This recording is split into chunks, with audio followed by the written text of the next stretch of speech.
really, on the rural areas. There's a very significant issue regarding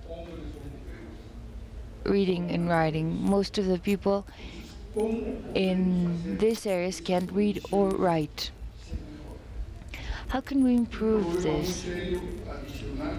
A very sensible issue, additional to this, is people's self-esteem. We can see that they have no desires, that they have no wishes to give an additional effort to make up progress. There's also drinking issues and other poor habits which affect the communities. There are also violence, and all this creates a certain angst. So the social fabric in the rural areas is really decomposing, and we should take this into account when we're aiming at working with people. And generally speaking, the agriculture and livestock growing, it lacks technology. There's still practices from 200 years ago.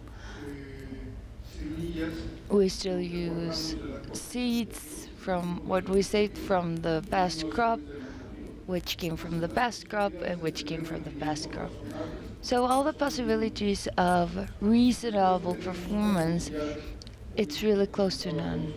As Gotzon said previously, the problem of certain public policies is that they are untimely. An endless number of assistential programs carried out by different ministries is truly a competition to see who is able to furnish more to those who ask, not those who make the biggest effort. This, of course, shuts down the initiative and people's will of thinking and reasoning and figuring out how they can survive on their own means. There's also change in policies and the roles that the government played in state institutions without having any sort of substitute to them.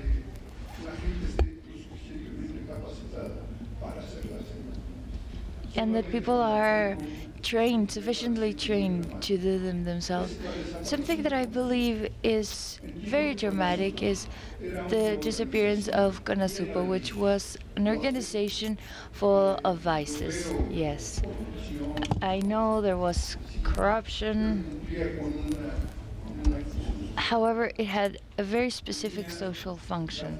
It was a national company for public subsistence, and its function was to regulate the price and the function and to gather the producer's production.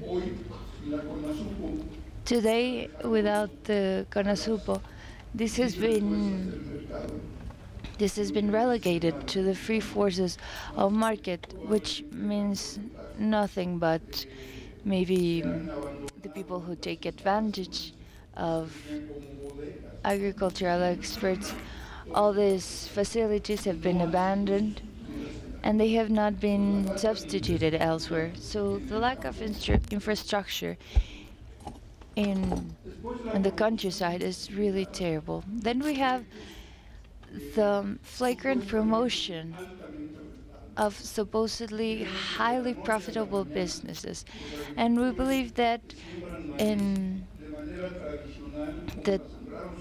just people who grow corn traditionally, like their parents did or their grandparents did, will be greenhouse producers with high technology just overnight, and they will be commercializing plots in highly sophisticated markets. You know where this leads us? To nobody doing anything. And unfortunately, the consequences go to the inhabitants of the rural areas.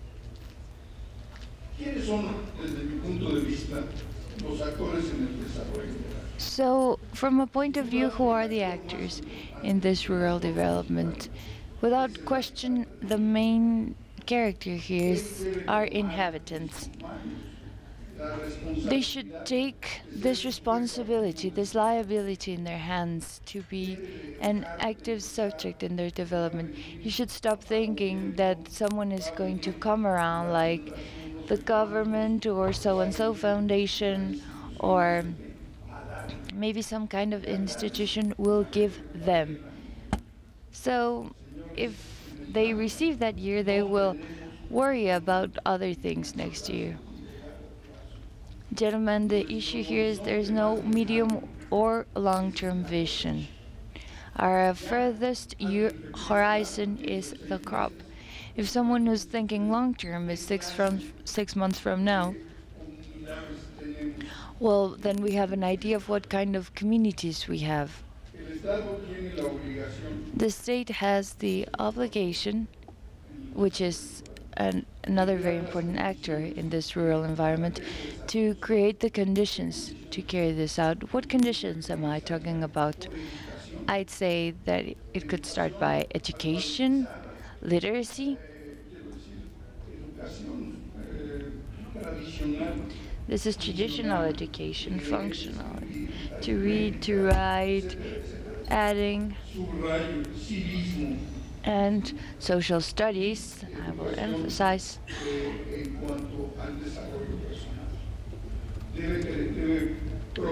And education for self-development. They must have infrastructure and all the dispositions so that people can access credit. They have access to machinery and to markets themselves for both buying and selling. And a third important actor is the civil society, which should participate in the transformation of inhabitants of this environment. Mr. de Anuzita talked to you about the two concepts which I'm referring to, solidarity and subsidiarity. Any support that could be taken to rural areas that does not have at least these two conditions, all of this support will not fulfill their goals. The Mexican Foundation for the Rural Development, personally, I would not like to talk about this foundation a lot based on what Gotzon said, but I can deny that this is the team I belong to, so maybe I might repeat myself in certain aspects. This foundation proposes to inhabitants and the governments and the inhabitants of rural areas, they propose a model for an integral rural development, taking into account the person's development and their capacity to produce. So I think that if they are not linked, they cannot be successful. We can teach people, we can show them how to do certain things, how to plant using relatively new and modern techniques. But if we cannot get them convinced that they can and they will and that they should do this, we're not going to achieve anything. This model is primarily based on the 5 main goals of the foundation, as Gotzon said previously. A person's dignity, because it's the person. The person is before anything else. It's not just an object or the subject of a policy. This is people we're talking about when we should treat them like that, and we should behave accordingly. Solidarity, and this is understood as being responsible along with them of their progress, subsidizing, not giving more than people need. If people reach a certain level of development, we should be a step behind until they catch up. And as we say in the foundation, we can graduate all the groups that we have and they can work on themselves. Now we have efficiency, productivity issues which are paramount, so that anyone undertaking this economical activity will succeed. Because if they do not take this into account, effectiveness and efficiency, well, their project is bound to fail. And of course, a due respect to nature, which a topic about which we could talk for hours, possibly.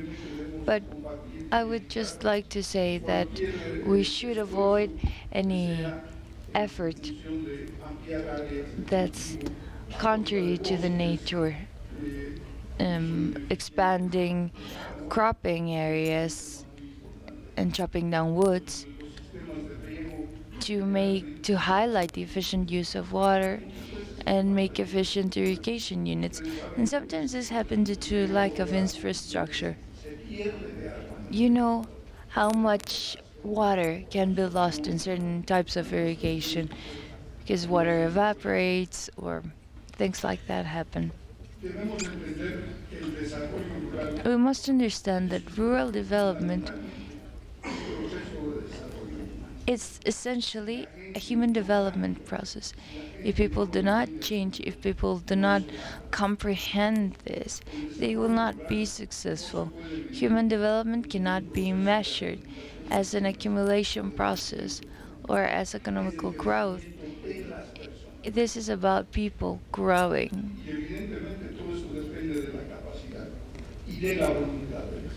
And of course, all of this depends on people's will and people's capacity to do this by themselves and using their own effort.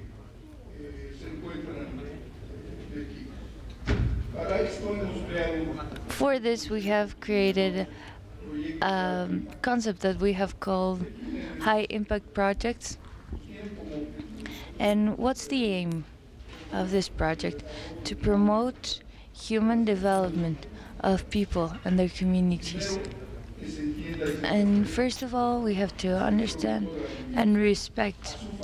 The producer has to understand and respect their family and themselves, to have enough trust and enough confidence to form associations with his colleagues, with his neighbors. The size of productive units that are considered as a single producer and which is not sufficient. And as you know, there's a high degree of pulverization in our rural areas. So if people that work together, if the people who own 2 or 3 hectares, if they do not form teams, if they do not join, this land will go to waste and they will not be able to acquire or to produce and sell enough amount that enable him to reach a specific price that will grant him the prices and the conditions that he needs to work. To organize producers to obtain advantage from these scales, to increase a field's productivity, the land's productivity. So what are the human traits? We try to promote several groups with several people. We have worked with many groups, maybe 10, 20, or even 40 people. But we're firmly convinced that those who stand a chance, those groups that stand a chance, are those who associate themselves with other groups and maybe form groups of 500, maybe 600 people, and thus having a very important presence, much substantial weight. They do not necessarily be linked to the agricultural community. They need many services from Conasupo. They need warehouse services. They need many services such as machinery. And these are just opportunity to work jointly as entrepreneurs.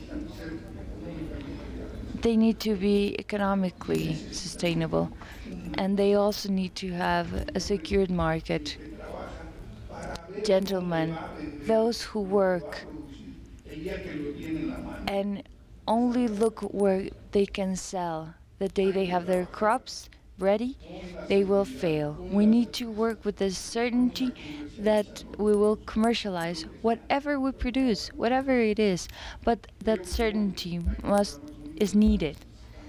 I believe that there are several programs that are coming closer to people, for example, Conacerca, which guarantees the commercialization of crops. It's important to understand them closely because we can come across situations such as the price going up by 20 pesos and then we won't sell, so we're literally putting all this long-term plan to waste. This is why long-term vision is important, not because of the 20 pesos, but because of opportunities in the future. And then we should associate with leader companies, both in technology and in the trading ability and purchasing capacity. It is very important for us to understand, as I've repeated many times, this is a process in which the producers should be involved totally, and depending on the way that we may accompany producers, we are maybe able to progress economically speaking, and as individuals as well. We need three things that the producer wants it to. And what is this concept about? If I were to tell you that the percentage that we experience is 20% when we invite in order to form a set of 20 workers, we have to work with 100 or even more, so they would add up to the effort, and the loss for the first year could be 5 or 10 of those same workers who joined in the first place. So apparently they do not want to be part of a program that helps them to progress. Maybe they have valid reasons for this behavior, but in many times it's because they don't want to. Maybe they tell themselves that they don't want any commitments to engage with, or maybe they are waiting for Procampo better. But we invite them all to add up to these efforts, and this has to be evident willingness reflected, so everything would be possible. This process includes the productive piece and the education piece, training as well. So anyone who doesn't take 90% of the training that we provide will not be able to repeat the next year, because he is showing no interest, and then we are not interested either.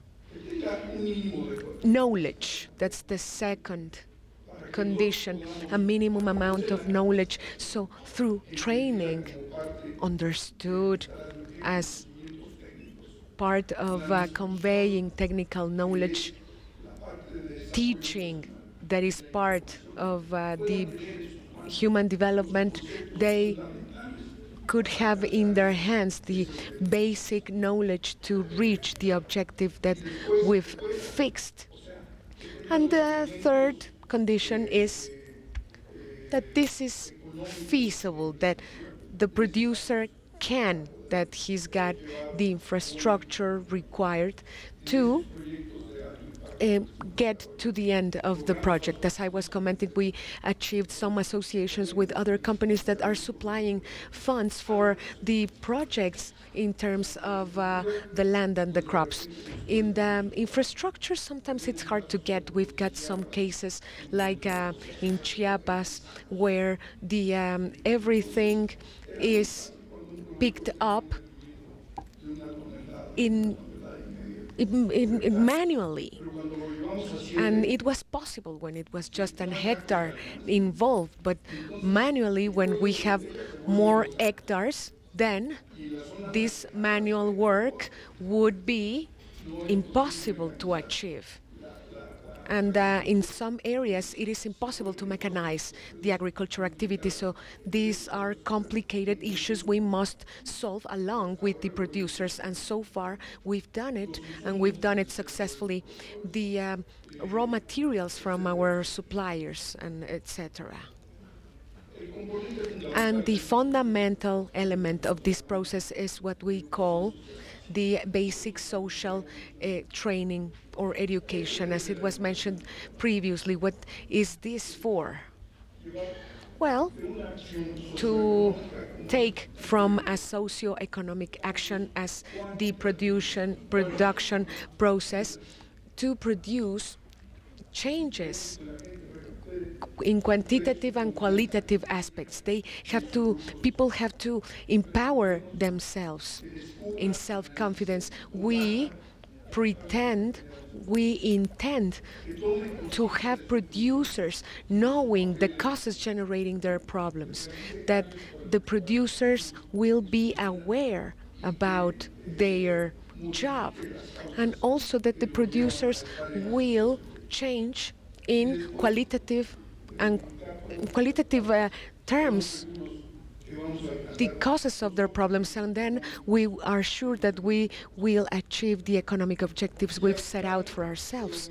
And at the end, I would just like to wrap up by telling you that this linking model in social responsibility we've been building along with companies and producers and the foundation.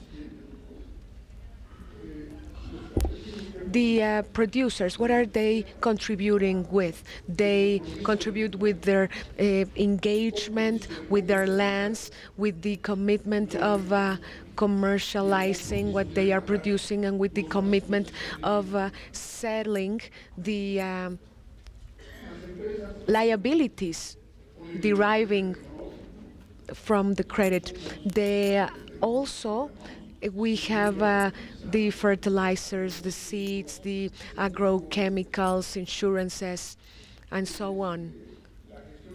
Also the comprehensive integration, the comprehensive